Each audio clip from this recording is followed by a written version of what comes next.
Hey everyone, welcome back to another main deck video on Grand Archive. Today's going to be an interesting, sort of different take than we usually do. This is going to be kind of like a roundtable discussion. As you can see here, we have the whole main deck, well, most of the main deck crew, basically everyone who was local to us when we did our first Grand Archive sealed event. Today we're going to be talking about sealed deck events in Grand Archive. Let me start by introducing everyone. Of course, you know me, I'm Dan Green. Next we have Jordan. Hello. He's putting his glasses on. We have Mike. Perfect. How's it going? And Mitch. Hey guys. So before we get too far into things, because I know not everyone, depends on your card gaming background, is super familiar with what we're talking about today. So we're going to be talking about sealed deck events. Sealed deck events and also draft there's sometimes they use the same terms. It depends on the card game a little bit, which is a little annoying, but they are two ways of playing card games where instead of building a deck, you are going to and like at home and bringing it to an event, you're going to be on the spot, opening product and then building a deck, you know, with everyone there with your limited amount of product, often called limited formats because of that. Sealed deck is usually where you are opening packs on your own and then just building the deck straight from the packs. Draft is usually where you open packs and then pass them around a table and people are taking cards out of them as you go and you're selecting which cards from the packs you want to put into your pool and then building a deck.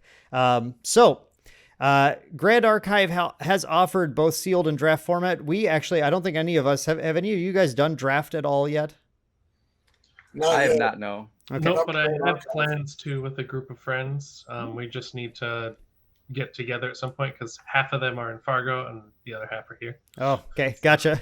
Once we get a weekend, we're able to get together. We are going to do a draft. So. Okay. Well, yeah. So we don't really have a lot of draft experience. I know some groups have been experimenting with a little bit, but we want to talk about sealed deck today because our Grand Archive Down of Ashes release event was a sealed deck event. Just to allow everyone in the local area to have sort of a, no barriers to entry. You just can kind of come on in, grab some packs and build a deck on the spot. And we had a great turnout for that, had a lot of fun with that event. But shortly after we did that event, Weebs of the Shore announced that some new product is coming out on August 25th alongside the release of Fractured Crown, a sealed deck kit that's going to introduce some new twists to the sealed deck format. So we thought it would be kind of fun just to talk about our experiences with sealed deck and then how we think that's going to change things. So as we were chatting about this before we started recording, we realized something interesting. So we all opened our product that day and we all had different pools of different cards and different rares and everything. Despite that, all four of us built win decks. So, guys, what do you think? First of all, what do you think of the sealed deck format in general? And then how do you feel about that statistic? What do you think that means? There's just too many good win cards. There's way too many good generic win cards. And yeah, that's why I ended up building wind. I pulled a lot of good wind and Veiling Breeze is a thing, which is really, really good in the format, I believe. I think the wind is it's literally got everything except for raw damage, but bouncing a creature back to hand 9 times out of 10 for that turn is, if not just as good or better than just outright killing them, because there's so much discard interaction and floating memory that half the time you don't want to do the damage anyway. So you're just just bounce it to hand. You don't have any blockers. Swing, do a bunch of damage. Can't stop me. Wind just also has a really good generic floating memory that's not tied behind class bonus. I think that's could be helpful. Yeah, I think the floating memory thing is huge. Obviously, so one of the big differences in a sealed deck format is that you kind of have what you get in front of you. And as experienced Grand Archive players, all of us kind of were aware that, okay, well, I want to have some amount of floating memory in my deck. So it does kind of make sense that if that is the element that has the most sort of just generic, decent floating memory cards, then that's going to be the one that we gravitate towards. For example, favorable wins. I'm sure if you open this card, you put it in your deck. I can't imagine a situation where you didn't put this in. Favorable wins, Swift Recruit, Reclaim. Yep. All great. Yeah, all really good, especially, in a sealed deck format. So one of the things I expect when I'm going into a sealed deck format for any game, one of the things that I expect is that there are certainly some priorities on different card effects The acronym. What was the acronym in Magic again? I actually Debt. What's a debt? no. That's that's for- that's protection. Bread. Bread. Bombs removal. There we go. Yeah. Bombs removal, evasion, and then a couple other things. I don't care. Those first three are the things that I care about the most. Which always meant that you want to prioritize bombs. So you want to prioritize cards that are excessively strong. For example, I opened up Fervent Beastmaster, and I was playing Tamer already because I had opened Sylvie level 1 through 3. Plus, I did open a Terra Element card, which is like not the Opus. It was a Meadow Bloom Dryad, which is a decent card. But I figured, if I actually get level 1 through 3 and I get an advanced element card to play in there, that might give me the value I need. But I also had Fervent Beastmaster, who has class bonus Vigor if you're Tamer. And if you control a Beast ally, it's a 4/4. I think one of the big things I noted is just that your bombs in this format often were just, I feel like, big stat things. How did you guys feel about that? Yeah. Totally agree. So, like most Eliminator sealed environments, just big creatures usually win games. Yep. Big creatures are just big numbers. We had an experience with one card that I underrated. Jordan, do you want to talk about that? Best card in sealed, by the way. Eager Page. Yep. Yeah. No one cares about that card in any other format, but in this format, oh boy, it did all of the heavy lifting for me. That and Deflecting Edge, like that, literally was the reason I won most of my games. No, all of the games that I won was Eager Page. Like that was the card. I can confirm that the games you won against me were Eager Page. Yes.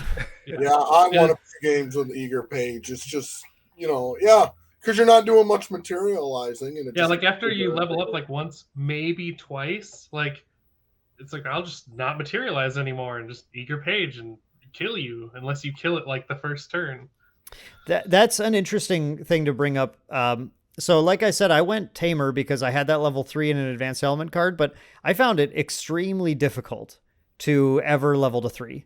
Oh yeah, I never even left level 1. I had no incentive to. Like I never felt a reason to because the cost is so high. And since partially what Mitch was saying, the creatures I feel run this format in particular because you don't have a lot of things to just get them off like you do in Constructed. Like Constructed, you have all these cards where you're like, all right, if they drop their Ghost of Pendragon, whatever, I'll do this to it.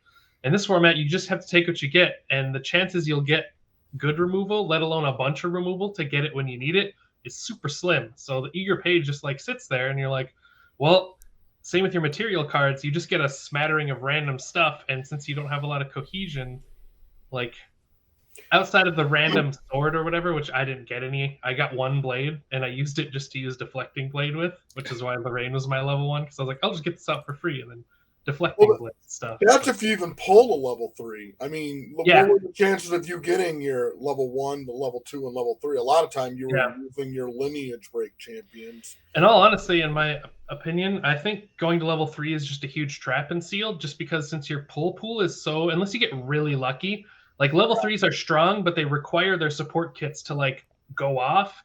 So getting to level 3, and most times if you have one copy of like a Crux element card, it's like, well, you're not, even if you had it in hand when you get to level 3, that's not going to end the game. It'll give you a little more tempo, but you're not going to like blast through. And at the cost of 3 cards, unless you randomly got a dungeon guide to do 2, probably not worth it. Yeah, and I was so upset because I pulled an Ultra Rare, I pulled Tome of Sacred Lightning, and I was like, and I can't use it. Like, oh no. Yeah, I think that's a very distinct difference with sealed deck format versus Constructed. Right now, Constructed is highly ruled by turbo to level 3 decks. And in Constructed, you have that consistent floating memory. You have that consistent dungeon guide, Beseech the Winds. It's easy to build a deck that has the tools it needs to get to level 3 without giving up too much advantage. And it did not work out for me to try this. I mean, I wanted to give it a shot because like I got to find out, right? And I found out it wasn't as good as I wanted to be. I was able to pick up games. I was able to do pretty well. But I was largely off of just sitting at level 2, and having decent things in play. The other next part of the acronym is typically removal. And removal obviously is a premium. I think that's another reason that we went to Wind, because Wind has cards like Zephyr and Disorienting Winds. I think that's a rare actually. But they have various ways of just kind of like scattering gusts, bouncing, suppressing, dealing with your opponent's things. And that in a format where your bombs are just big guys, is sometimes more reliable than just having straight damage. Even if the damage permanently gets rid of the thing, I think there's a lot of tempo that you're looking at in sealed deck too. How do you guys feel about that? When I was doing sealed, like, I think I never attacked my opponent until the end of the game. I would just spend all my turns clearing their minions, played more, clearing minions, played more. Yeah. Because if they could never catch up the tempo of having minions in play, I would just be able to kill them in 2 swings late game. Sure. Yeah, I'd wait until I get my eager page out. Literally, that's what it was. I had eager page. I think there was times I just didn't even play a minion because, like, if I play it's gonna die. I'll wait until they play one to attack me, take the face damage, and then play mine to kill theirs to get them down a card advantage. I had some games that were, I think maybe a little more tempo oriented than kind of what you're discussing there. One of the cards that I thought was pulling its weight a little more than I think it does in Constructed was Rebellious Bull. This is a card where when you're actually on the play, it kind of negates the drawback of it entering field rested. And the Pride 3 was easy enough to hit in Tamer, because a lot of Tamer has a lot of common regalia, and it was easy to kind of crack a few of those to help deal with level, and get beast bonders to help get your level up. So I was able to get that Pride 3 online at least, reasonably well. But until then, it's not something that you want to attack. I think this was before the Retaliate change even happened, but it was just like a 3/4 was just so big that it just kind of created a presence on the board. And I thought that was all right. I wish I had Eager Page though. I would have rather just played. The card is just a little bit bigger. Yeah. Oh, yeah. Evasion in Grand Archive isn't really a thing, right? I mean, there's a few things with stealth, but evasion typically refers to ways to deal damage flying and magic, right? Ways to deal damage without your opponent being able to stop it. There are a couple things that like can't be intercepted, and still like some random attack that can't if you prepare it on an assassin and stuff. But I'd say like if we're gonna come up with an acronym for Grand Archive, evasion isn't quite the letter we need there. So you can defend against stuff, because since you can target specific stuff versus magic where you just attack and the defender chooses, like I could see why there's not really evasion in Grand Archive, because the defender doesn't have the choice to block stuff unless it's in specific instances. But as the defender, you'll want some amount of interception because a big attack's coming, and you'd rather sack something rather than take 5 damage or something. I think that's decent. I think one of the elements that I would put above those, if we're going to rank like how you grade these cards, is actually the word I thought you said right away. I misheard you. You said interception. I thought you said intercession, which then I thought you were just being like $10 word referring to cards like Deflecting Edge, ways of intervening with your opponent, interacting with your board. And I think those are quite powerful. Now, one thing you mentioned, I know, Mike, you said you thought that Favorable Winds was very good. And Mitch, prior to the recording, you said, I disagree. So let's talk about, not Favorable Winds, Veiling Breeze. Veiling Breeze. Let's talk about Veiling Breeze in this format. So I guess since Mike already said he thought it's good, let's start with Mitch. Mitch, why did you think Veiling Breeze wasn't performing like you thought it would here? So Veiling Breeze in Sealed is a lot different than in Constructed. Veiling Breeze will usually buy you a turn. That's the whole point of the card. It'll get you a turn to survive. It's like a fog. And the idea is next turn you go correct back and get advantage again. In Sealed, it's a lot harder to retake the tempo like that. Because like if you Veiling Breeze, they can just instead attack your creatures. Like if you have 2 guys that are out, you Veiling Breeze protect yourself. Like, all right, I'll just kill your guys instead. And then from that point, I don't think you recover. Versus in Constructed, Veiling Breeze will buy you a turn, and then I comboed out, I won. That's fair. That's fair. I was using Veiling Breeze more of the lines with my Eager Page, and I'd have Eager Page out, and then just literally, like, my opponent would flood their board, And I'd just be like, no. And then just play Veiling Breeze and then go in with Eager Page. Like a lot of times when it buys you that one turn, with Eager Page, you only need that one turn. Where it's like, okay, now my guy's a 5/4. Good luck to you. Like they know that there's no, like, just me buying that one turn and getting those 2 swings, I've out tempoed them, and it's like the only way they're going to be able to do anything is getting rid of Eager Page. Otherwise, I just auto win. So, Mike, you're saying that you like Veiling Breeze a little more because when your things are large enough, they can't just be have attacks directed at them, like Mitch is saying. Exactly. And you're just using it to reclaim tempo. You're exactly. Once Eager Page gets big enough, like, and Veiling Breeze will just buy you that one turn. Like, all you need is that one extra turn to gain that extra counter on it, and it's like, it's over. Yeah, I mean, I can see both. I think it depends kind of on what your deck looks like, whether or not it's going to make sense. And Veiling Breeze also has the issue of needing to reveal wind element cards, and norm element cards are fairly common in this format. Yeah. So one more thing I want to talk about, actually, just related to all of this stuff, is I know that there are, we said I played through Sylvie level 1 through 3. I know some of you guys were playing Lineage Break Champions. I heard specifically Mordred came up. So how did you guys feel about the Lineage Break format, Lineage Break Champions in the sealed format?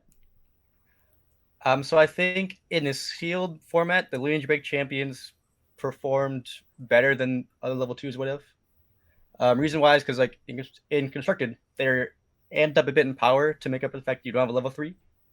But in sealed, your level 3 isn't going to really have the power to justify the cost. Yeah. So, like, I was playing Mordred. The reason why is because I also opened the Sealed Blade, which is great in Constructed as well. I mean, not Constructed, in Seal or Limited, because it's just a big stat stick. It's like, all right, this is a good guarantee 6 damage if I can use it all, or if I have any attacks to buff it up. Just gravy. Guaranteed 9 damage, actually, right? It's +1 if you have the class bonus.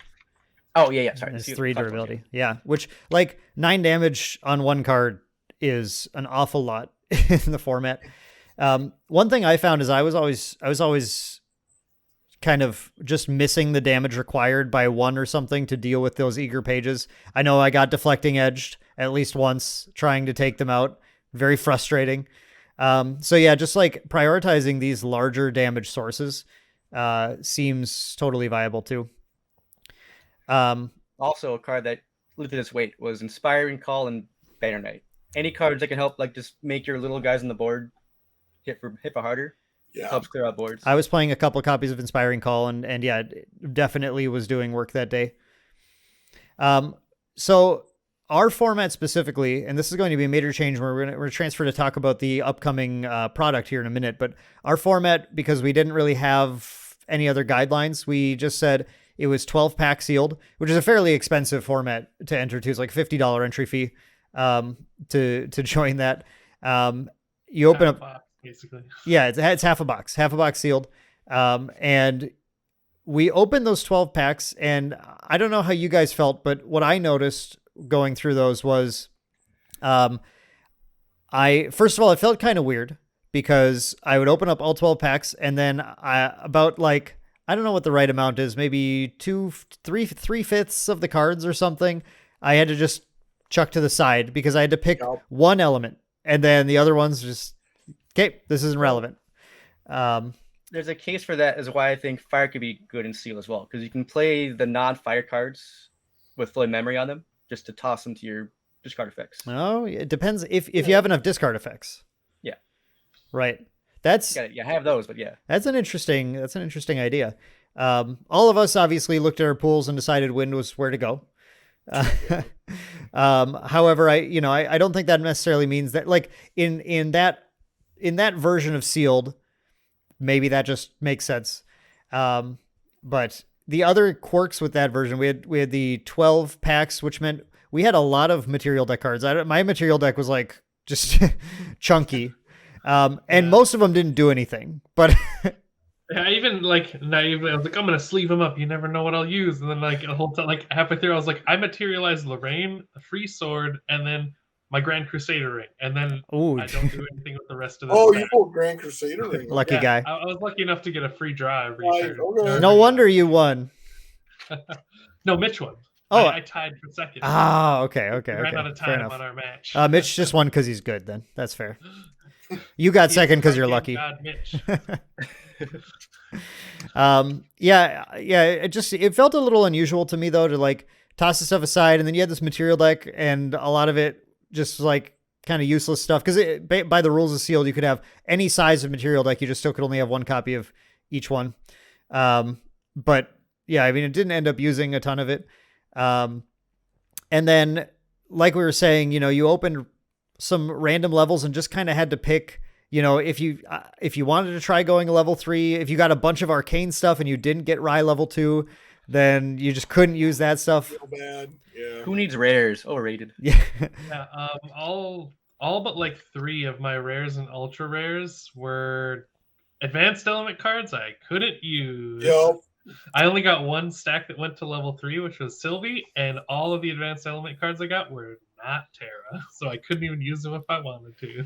And I think that's of all the things we're gonna transfer to talking about the sealed deck product. The product is releasing August 25th alongside Fractured Crown. It is a sealed kit with MSRP of $36 US. It includes 4 booster packs of Dawn of Ashes Ultra Edition and 4 booster packs of Fractured Crown, which is a total of 8 packs, 4 less than we were playing with. However, it includes 2 additional promo cards, special cards that are only playable in sealed deck, as well as all of the normal Lineage champions and 8 pre-selected cards for deck construction. Have they said what the pre-selected cards are? Or are they going to change based on the current sets and format? We have not heard what the pre-selected cards are yet. As far as I'm aware, and leave a message in the comments if I'm wrong and if we have heard them.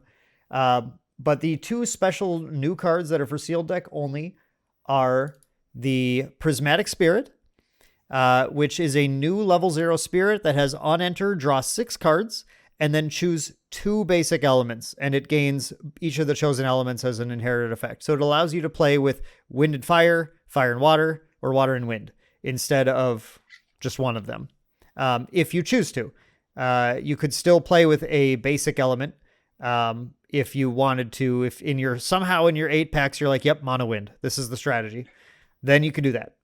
Lost Spirit, baby. Lost Spirit. Yeah. Ooh, there we go. You don't get a Lost Spirit. That's not part of the box topper. And I guess Garbage. you won't even have box topper. I'm thinking about it now. Actually, can you even choose a basic element? Because you won't have the spirit. Those were provided as box toppers in opening packs, but these are additional products. So maybe you can't do that.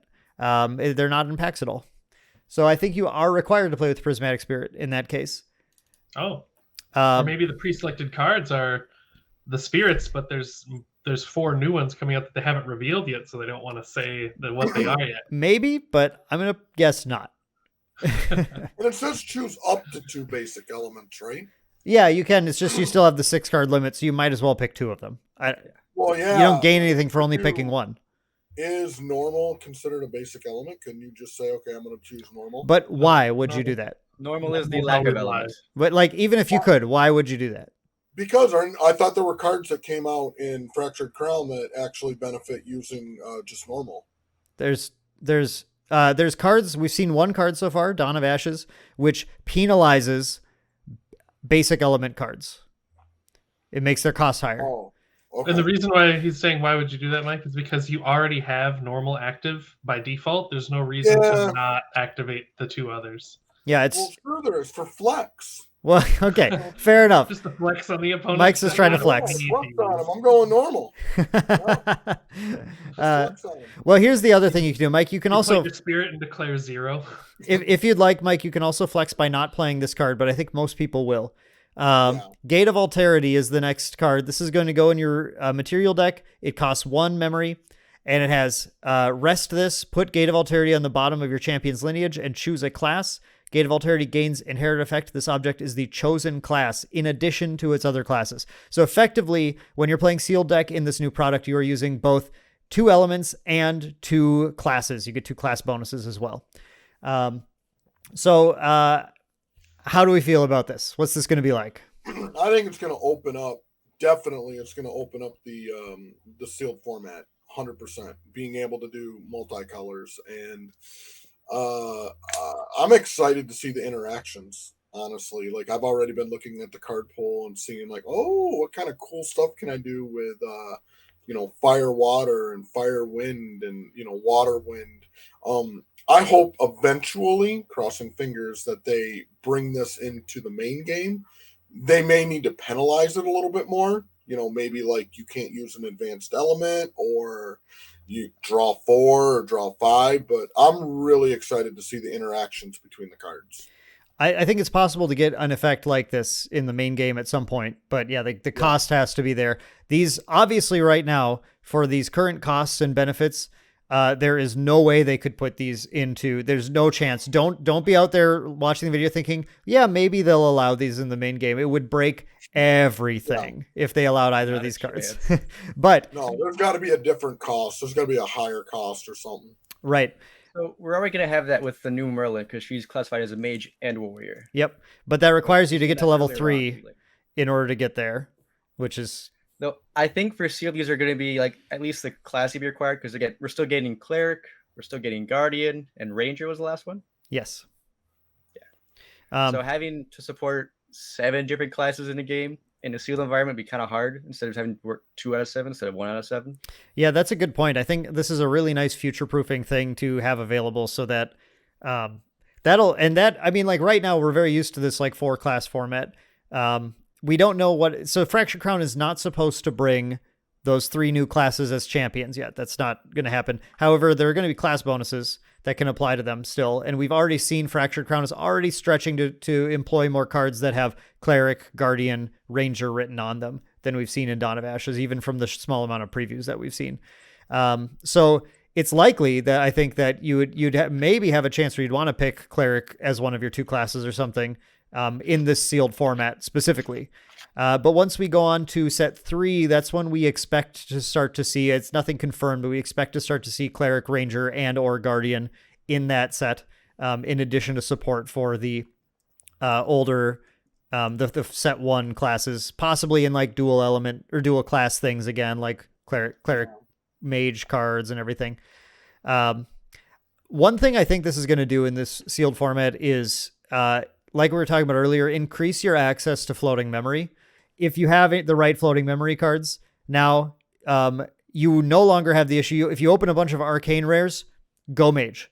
Your floating memory should be a lot better depending on what you open. Now you're opening 8 packs instead of the 12 we opened. And that is going to, that's going to make it hard for us to judge exactly how effective it's going to be. And I'm not about to just go crack 8 packs and play a really wonky seal just to like feel that out. I forget. Did they say which packs are going to be in the seal? Is it going to be all 8 new ones or 4? It's 4 Dawn of Ashes, 4 Fractured Crown. Well, then we also don't know what the 8 pre-packaged cards are too. So correct. It could be crossing fingers, eager page.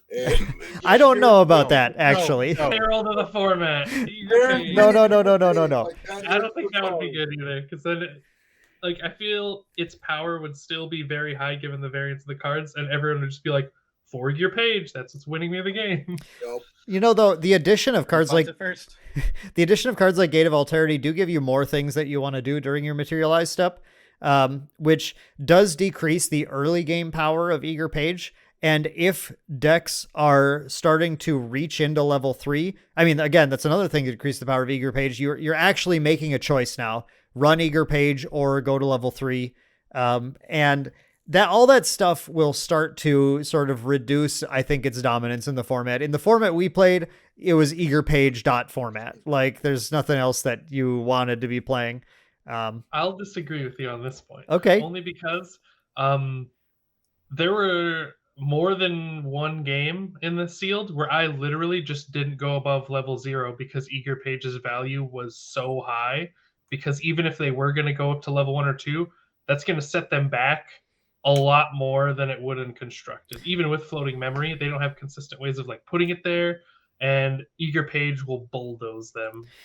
It'll definitely not be as dominant as it is because there'll be a lot more options. But I still think it's going to be a force to be reckoned with in sealed. If you pull like 1 or 2 copies, they'll always be in there. Yeah, especially early game. I agree with that. If you literally get it turn 1, you're just like, oh yeah, I'm playing this right away. And if your opponent doesn't have a way to deal with it, like, yeah. So yeah, I will concede that it won't dominate the format. It'll just be a reliable option you could do if you're like, I don't really have anything and any colors that I'm excited about. We'll just eager page it and YOLO. Yeah, my point is definitely that it's not going to dominate the format as it was. However, I do think that just to contend a little bit, when you have access to 2 elements and 2 class bonuses, your average card quality is a lot higher. You're talking about better removal. We're talking about stronger allies. We're talking about more access to playing weapons with class bonuses that add damage, all that kind of stuff, to the point where it is easier to kill that eager page before it gets out of control. You will have more options available to you. I think it's going to be good still. And that's good. I want cards to have formats where they shine. And I think that's also a critical part of having a game with multiple formats you can play, including things like sealed deck, is having a distinct difference between how you play that format and how you play constructed. Because if it feels exactly like I'm playing constructed when I play sealed, I'm just going to play constructed where I get to decide what my deck does. In sealed, I really appreciate that. And this is why I like to play drafts in games like Magic the Gathering and stuff too. Because it feels like a totally different format than playing a constructed game of Magic. And the addition of these multi-element, multi-class bonus, and then having that on top of cards like Eager Page that are just pulling more weight than they usually do, hitting above their weight class, so to speak, for those, that's going to make this feel like a distinct thing where I might actually be really excited instead to be like, oh yeah, I'd love to play some more Seal. It's such a fun way to engage myself with strategies I don't normally think about. Agreed. Yeah, because the like I said, the element interaction, that's kind of the first thing that when I seen that card, I'm like, ooh, how can wind act really well with fire? Like, what are some cards that like just pair really well together? Allies that pair really well together. And then not to mention, then we're talking about the regalia item that gives you an extra class bonus, which is going to be, again, you're like, oh wow, now this card pairs well with this card, and we haven't even seen all of set 2 yet, so there's going to be some exciting interactions. Yeah, absolutely. I think that's the best word to describe sealed for me as well, is just exciting. Every single game, like I like constructed, it's really fun. But there's a little that the excitement's kind of taken out after you played it for, a handful of times, because you sit down, they reveal who their champion's going to be when they level up. And then you're like, well, I can kind of already guess, 80% to 85% of what's in their deck and what's going to come at me.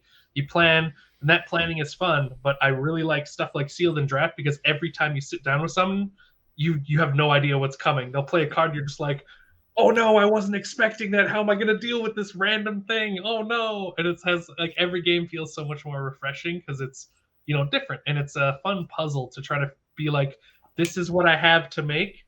How do I fit this together and make it as good as possible? So yeah, I agree with you there. The format feels different in different ways. Yeah. I also feel like that this is kind of a prelude per se of like, okay, can we introduce multi-elemental champions into the game? Let's see if the players can break the game in this format. Like, let's see if they can break it in sealed, and maybe they introduce the multi-cut, because that's what I'm hoping. I want to see that. Well, no, Tristan, best deck in the format. Trisket. Or Trisket, yeah, not Trisket. Yeah, besides Trisket, I want to see them introduce the multi-element, and I feel like this is kind of like a test. It's like, okay, can you break the game? We're going to introduce this. Can you break it? But I don't want to see it till later on. I want the game to find its groove first, find its balance point, and then later on push it a little bit. Yeah, I don't think that's a boundary that needs to be pushed yet. I do think Mike's right that, the nice thing about this is that it is going to give data points just for people using cards. Even if this isn't specifically them going like, okay, we got to do this so we can see multi-element in set 3. That's not what I think is happening. But I do think that when we get to set whatever, I don't know, 8, 10, 20, whatever, where they decide to finally put multi-element stuff in, this will provide at least some data that they've been seeing over the past years or whatever of people playing these multi-element things, which helps them tweak cards to make sure that either they work better in sealed or they aren't too powerful in constructed or any of that kind of stuff. And on the mention of Trisket, I want to give a shout out to our local Bo who was playing Trisket last week, or it was so cool. What a champ. It didn't do well, but you know, it was, he got to pull it off. I don't know what was the main element he went. You got third place, right? 3 or 4? Did he actually? Wait, I didn't remember that. Maybe he did. Wow. Okay. What was his main his primary getting to Trisket? I didn't ever get to play him during the tournament. I think it was fire, but I could be wrong. It's different than my list. I'm sad I wasn't there. Why do you have a list? You have a list. You're gonna ask that of me? It has cool game breaking play all 3 elements. Yeah. And being able to just say no, you can't play any cards but normal. I think the idea behind it was like fire to help discard to get floating memory. Mine's a little similar, but I do. I think he was playing Clumsy Apprentice for sure, so it had to be fire. Ugh, I'm not a big fan of that card. All right. Well, mine was Water Trisket. This is getting off topic. I think we've sort of devolved at this point. So, thank you guys so much for watching today. Do you guys have any last shots about sealed deck? I think we kind of covered everything. No, I think we did good. All right. Well, appreciate you guys. Format. Yes, fun format. Appreciate you guys watching this one. We will be doing more coverage, of course, when we get the sealed product in our hands. We get to play some. We're looking forward to trying it out. I hope you guys are excited. Definitely ask your locals to make sure they're getting this in. Give sealed a shot when this comes out, or before if you want to. Let us know if you've had any experience playing sealed deck, how it went for you guys. But that's going to do it for today. We've got more Grand Archive content coming, so stick around to Main Deck. Appreciate you tuning in, subscribing, liking, commenting, doing all that stuff. We'll see you guys in the next video. Good evening, everyone. Goodbye. Bye. Thanks for watching another Main Deck video. Main Deck is sponsored by Troll and Toad. Visit trollandtoad.com and use discount code MAINDECK5 to get 5% off your purchase and support the channel. And by JWW Sports Cards and Gaming. Visit jwwcards.com. And by our amazing patrons. Get exclusive content and other cool perks on the Main Deck Patreon. And hey, while you're here, I bet you'd like one of these videos. Go ahead, click one. I know you're gonna love it.